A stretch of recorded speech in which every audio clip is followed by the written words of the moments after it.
Cowboys and Cattlemen. I've seen a few films about cowboys, but that's about it.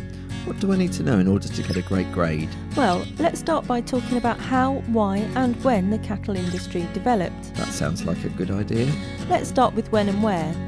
Open ranching started in Texas, and the first long drives of cattle happened in the late 1830s, and by 1850, South Texas was a major centre for cattle ranches. So there was a lot of money to be made in cattle then? There was, especially after 1850, as beef became a popular dish. What exactly is a cattle drive? Basically, a cattle drive is when the cattle are taken from the ranch to the marketplace, which might be hundreds of miles away in the east. Why didn't they ranch their cattle near the marketplaces? Because Texas was more suitable for raising cattle due to its size and grazing lands. I can see why Texas was a better choice of location. An example of just how good the land was for supporting cattle happened during the American Civil War. The American Civil War?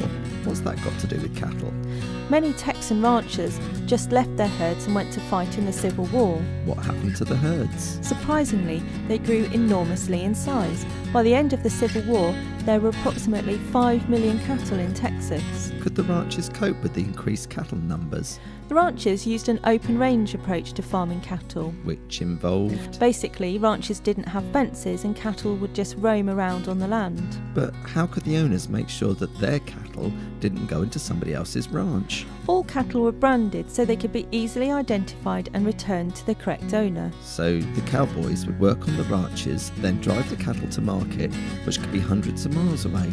That sounds like quite a nice lifestyle to me. It might do, but cattle drives were dangerous. Dangerous? How? Not only were there natural hazards, such as the unpredictable weather, but cattle drives could be attacked by Indians, cattle rustlers, or local homesteaders. Homesteaders? What did they have against the cowboys? The Texan longhorn cattle often carried a disease called Texas fever. While the longhorns were immune to the disease, when they came into contact with other breeds of cattle, they could pass it on, causing these herds to die. I can see why they weren't very popular. Well, that's an understatement. Many cattle drives which tried to go north were met by hostility and forced to turn back. So the lifestyle wasn't as glamorous as the films make out? No, but some of the cattle farmers did come up with solutions.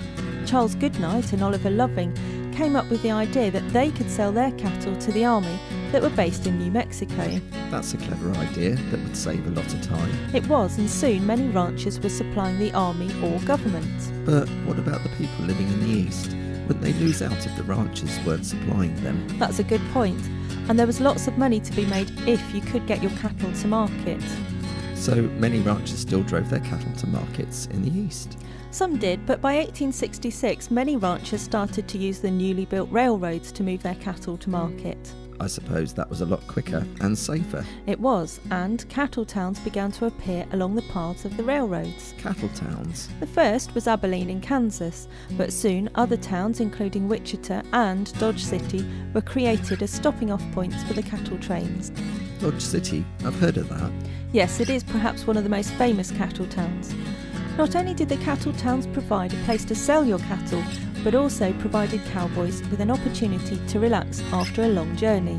This is like in the movies where you see the cowboys sitting around playing cards and getting drunk. There is certainly an element of truth in those movies, but even Dodge City wasn't as violent as the movies make out. And the number of killings was small by the standards of the eastern cities. But there was a lot of drinking and gambling. There was, and the towns provided a break from the hardship of life as a rancher.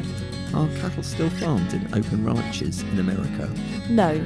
Overgrazing combined with drought and the exceptionally severe winter of 1886-87 wiped out much of the open cattle business, especially on the Great Plains. After that, ranchers used barbed wire fences to protect their herds. And I suppose the ranchers wouldn't need as many cowboys if they were taking the cattle to market by train. True. By 1890, cattle farming was big business, but the era of the cowboy and cattle drives was well and truly over. Okay, I think that's enough for one session. But remember, listen several times to really get to know the facts.